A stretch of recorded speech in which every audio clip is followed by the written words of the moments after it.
ಶ್ರೀ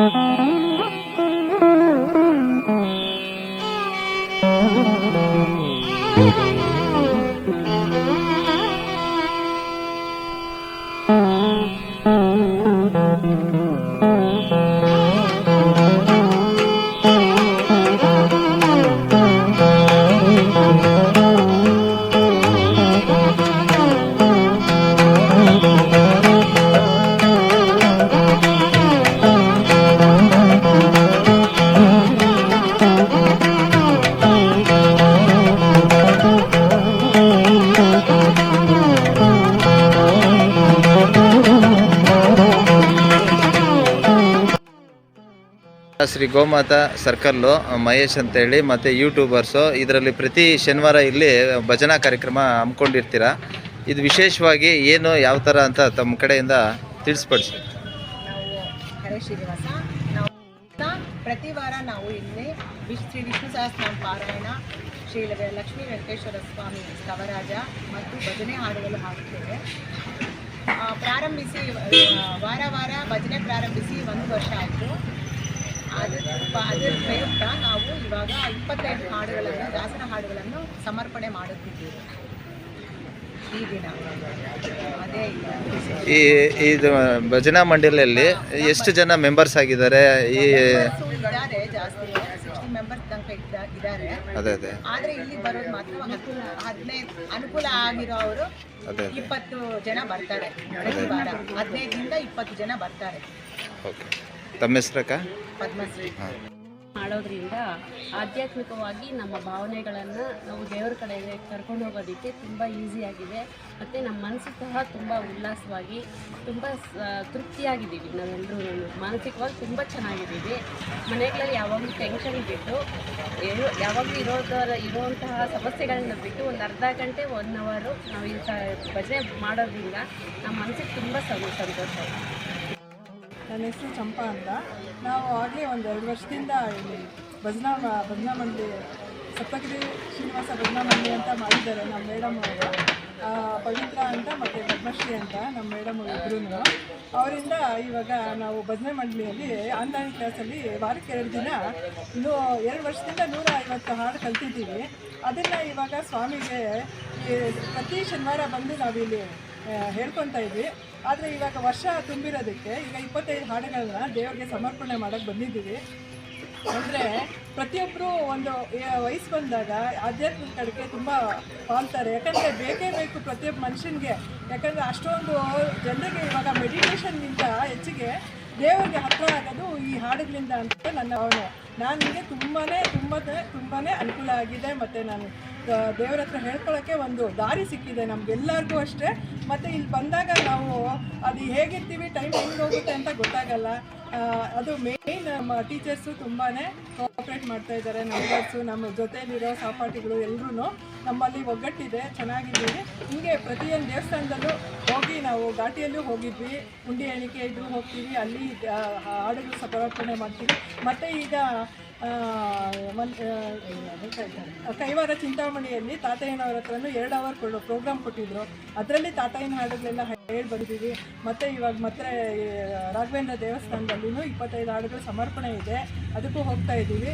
ಹೀಗೆ ನಮ್ಮ ಹಳಿನ ಸೇವೆಯನ್ನು ಸಲ್ಲಿಸ್ಕೊಂಡು ಬರ್ತಾ ಇದ್ದೀವಿ. ಸಂಗೀತದ ಮೇಲೆ ಭಕ್ತಿ ಸಮರ್ಪಣೆ ಮಾಡ್ತಾ ಬರ್ತಾ ಇದ್ದೀವಿ. ಹರೇಶ್ ಸಪ್ತಗಿರಿ ಶ್ರೀನಿವಾಸ ಭಜನಾ ಮಂಡಳಿಯಿಂದ ನಾವು ಮಾತಾಡ್ತಾ ಇದ್ದೀವಿ. ನಮ್ಮ ಅಧ್ಯಕ್ಷರು ಪದ್ಮಶ್ರೀ ಮತ್ತು ಕಾರ್ಯದರ್ಶಿಗಳಾದ ಪವಿತ್ರ ಅವರಿಗೆ ನಮ್ಮ ಮೊದಲು ವಂದನೆಯನ್ನು ಮಾಡಬೇಕು. ಯಾಕೆ ಅಂದರೆ ಅವರಿಂದನೇ ಇಷ್ಟು ಮುಂದೆ ನಾವು ಬಂದಿದ್ದೀವಿ.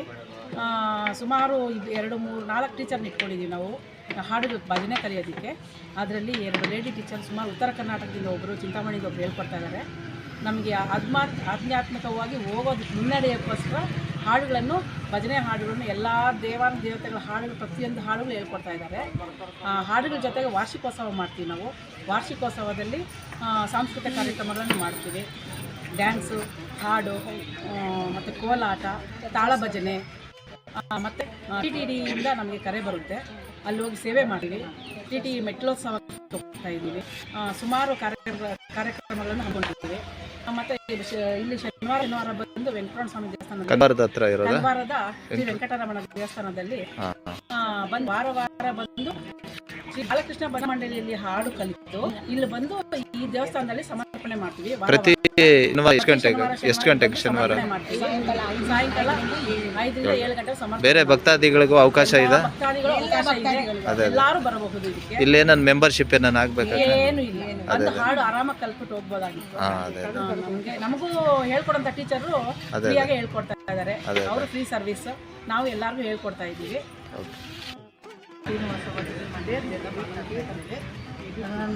ನಾವು ಎಲ್ಲೋ ಹಿಂಗೆ ಏನೋ ಫಂಕ್ಷನ್ ಇತ್ತು, ಅಲ್ಲಿಗೆ ಬಂದಿದ್ವಿ.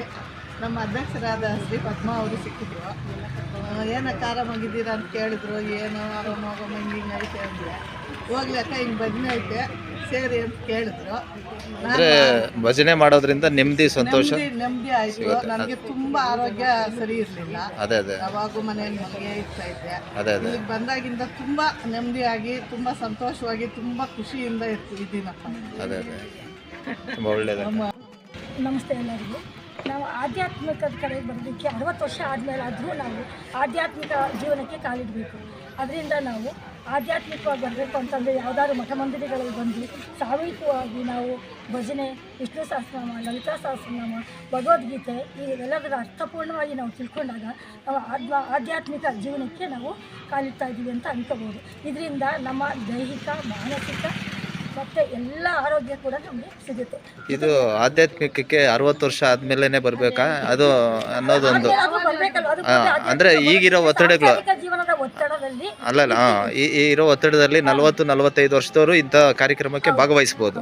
ಅಲ್ಲ, ಈಗ 60 ಬರದೇ ಇರೋರು ಕೂಡ ಇರ್ತಾರೆ. ಅದೇ ಅಂದ್ರೆ 60ವರೆಗೂ ನಮ್ಗೆ ಆಧ್ಯಾತ್ಮಿಕ ಜೀವನಕ್ಕೆ ಕಾಲಿಡಕ್ಕೆ ಅಂದ್ರೆ ಸಾಂಸಾರಿಕ ಒತ್ತಡ ಇರುತ್ತೆ, ಅದಕ್ಕೆ ಸ್ವಲ್ಪ ಕೆಲಸದ ಒತ್ತಡ ಇರುತ್ತೆ, ಸಂಸಾರಿಕ ಒತ್ತಡ ಇರುತ್ತೆ.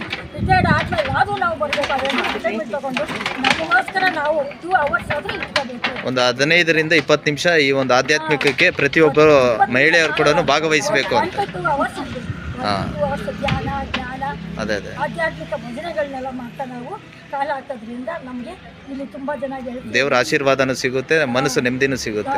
ನಾವು ಕಲಿಯೋದ್ರಿಂದ ನಾವು ಬೇರೆಯವ್ರಿಗೂ ನಿವಾಸ. ನನ್ನ ಹೆಸರು ಭಾರವಿ, ನಾನು ಮುನ್ಸಿಪಲ್ ಲೇಔಟಿಂದ ಬರ್ತಾ ಇರೋದು. ಇಲ್ಲಿ ನಮ್ಮ ಪರಿಶ್ರೀ ಅಕ್ಕ ಅವರು ವಾರನೂ ಭಜನೆ ಮಾಡ್ತಾ ಇದ್ದಾರೆ, ದೇವರಿಗೆ ಸೇವೆ ಮಾಡ್ತಾ ಇದ್ದಾರೆ ಶ್ರೀ ಶ್ರೀನಿವಾಸನಿಗೆ. ಮತ್ತು ನಾವು ಇಲ್ಲಿ ಭಜನಾ ಮನೆಯಲ್ಲಿ ಕಲಿತು ಇಲ್ಲಿ ಬಂದು ಸಮರ್ಪಣೆ ಮಾಡ್ತಾ ಇದ್ದೀವಿ. ಇದರಿಂದ ಎಲ್ಲರಿಗೂ ಯೂಸ್ ಆಗಿದೆ. ಒಬ್ಬರು ಇಬ್ಬರು ಅಂತಲೇ ಎಷ್ಟು ಜನ ಬರ್ತೀವೋ ಅಷ್ಟು ಜನ ನಮ್ಮ ಸುತ್ತಮುತ್ತಿರೋರು ನಮ್ಮನ್ನು ಮಾತಾಡ್ಸೋರ್ಗು ಅದು ಯೂಸ್ ಆಗುತ್ತೆ. ಯಾಕೆಂದರೆ ಆ ವೈಬ್ ಹಂಗಿರುತ್ತೆ, ದೇವ್ರದ್ದು ಅನ್ನೋದು ವೈಬ್ ಹಂಗಿರುತ್ತೆ. ಇದನ್ನು ಸೀರಿಯಲ್ ಬಿಟ್ಟು ಬಂದಿದ್ದಾರೆ, ಮನೇಲಿ ಎಷ್ಟೇ ಕೆಲಸ ಇದ್ರೂ ಅದನ್ನೆಲ್ಲ ಪಕ್ಕಕ್ಕಿಟ್ಟು ಬಂದಿದ್ದಾರೆ. ಎಲ್ಲರನ್ನೂ ಅನುಸ್ಕರಿಸ್ಕೊಂಡು ಎಲ್ಲ ಕೆಲಸಗಳು ಮಾಡಿ ಮುಗಿಸಿ ಇಲ್ಲಿಗೆ ಬಂದು ದೇವ್ರ ಸೇವೆ ಮಾಡ್ತಾ ಇದ್ದಾರೆ. ಯಾಕೆ ಅಂತಂದರೆ ಎಲ್ಲರಿಗೂ ನೆಮ್ಮದಿ, ಸುಖ, ಸಂತೋಷ ಎಲ್ಲರಿಗೂ ಸಿಗಲಿ ಅನ್ನೋ ಒಂದೇ ಉದ್ದೇಶ. ಯಾಕೆ ಈ ದೇವಸ್ಥಾನದಲ್ಲಿ ಮಾಡ್ತೀವಿ ಅಂದರೆ ಈ ದೇವಸ್ಥಾನದಲ್ಲಿ ಸುತ್ತೂ ಇರೋ ಎಲ್ಲರಿಗೂ ಒಳ್ಳೇದಾಗಬೇಕು ಅನ್ನೋದು ಲೋಕ ಕಲ್ಯಾಣಕ್ಕೋಸ್ಕರ ಮಾಡ್ತಾ ಇರೋದು. ನಮಗೂ ಆಗುತ್ತೆ, ಎಲ್ಲರಿಗೂ ಆಗುತ್ತೆ. ಅದು ಒಂದು ಕಡೆ. ಮತ್ತು ತಿರುಪಾವೈ ಹೇಳ್ಕೊಡ್ತಾ ಇದ್ದೀವಿ ಧನುರ್ಮಾಸದಲ್ಲಿ. ಅದು ಗೋದಾದೇವಿ ಸೇವೆ, ಅದು 1 ವರ್ಷ ಆಯಿತು, ಕಂಪ್ಲೀಟ್ ಆಯಿತು. ಅದರಿಂದನೂ ಎಲ್ಲರಿಗೂ ಯೂಸ್ಫುಲ್ ಆಗಿದೆ. ಮತ್ತು ಇದು ನಾವು ಗೋಮಾತಾ ಸರ್ಕಲ್ ಅವ್ರನ್ನ ಕರೆದು ಇಷ್ಟು ಮಾತಾಡೋಕ್ಕೆ ಅವರು ನಮಗೆ ಇದು ಪ್ರೋತ್ಸಾಹ ಕೊಟ್ಟು ಅವಕಾಶ ಕೊಟ್ಟು ಎಲ್ಲ ಇದು ಮಾಡಿರೋದಕ್ಕೆ ಅವ್ರಿಗೂ ಒಂದು ಥ್ಯಾಂಕ್ಸು ಮತ್ತು ಧನ್ಯವಾದಗಳು. ಮತ್ತು ಅದ್ರ ಜೊತೆಗೆ ನಾವು ಬಾಬಾ ಭಜನೆ ಕರೀತಾರೆ, ಅಲ್ಲಿಗೂ ಹೋಗ್ತೀವಿ, ಬಾಬಾ ಭಜನೆ ಮಾಡ್ತೀವಿ. ಯಾರಾದರೂ ಮನೇಲಿ ಶ್ರೀನಿವಾಸ ಪೂಜೆ ಮಾಡ್ತೀವಿ ಅಂದರೆ ಅಲ್ಲಿಗೂ ಹೋಗ್ತೀವಿ, ಅಲ್ಲಿ ಭಜನೆ ಮಾಡ್ತೀವಿ. ಯಾರು ಕರೆದ್ರೂ ಇಲ್ಲ ಅಂತ ಹೇಳ್ದಿರ ಎಲ್ಲರ ಮನೆಗೂ ಹೋಗಿ ಆ ದೇವ್ರಿಗೆ ಆ ಥರದ ಭಜನೆಗಳು ಮಾಡಿ ಅವ್ರಿಗೆ ಸಂತೋಷ ಕೊಡ್ತಾ ಇದ್ದೀವಿ. ಆ ಕೃಪೆ ದೇವ್ರು ನಮಗೆಲ್ಲರಿಗೂ ಕೊಟ್ಟಿದ್ದಾರೆ. ಅವ್ರು ಹೆಂಗೆ ಬೇಕೋ ಹಂಗೆ ನಮ್ಮನ್ನು ಕರ್ಕೊಂಡು ಹೋಗ್ತಾ ಇದ್ದೀನಿ, ಅವ್ರ ದಾರಿ ನಾವು ಹೋಗ್ತಾ ಇದ್ದೀವಿ. ಇದರಿಂದ ಎಲ್ಲರಿಗೂ ಒಳ್ಳೆಯದಾಗಲಿ. ಸರ್ವೇ ಜನ ಸುಖಿನೋ ಭವಂತು. ಹರೇ ಶ್ರೀನಿವಾಸ.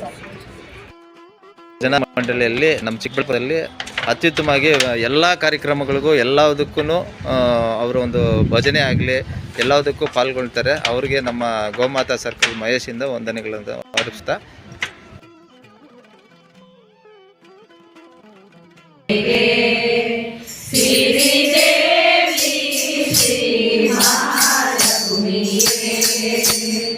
ಮೋರಿ ಕರೆ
We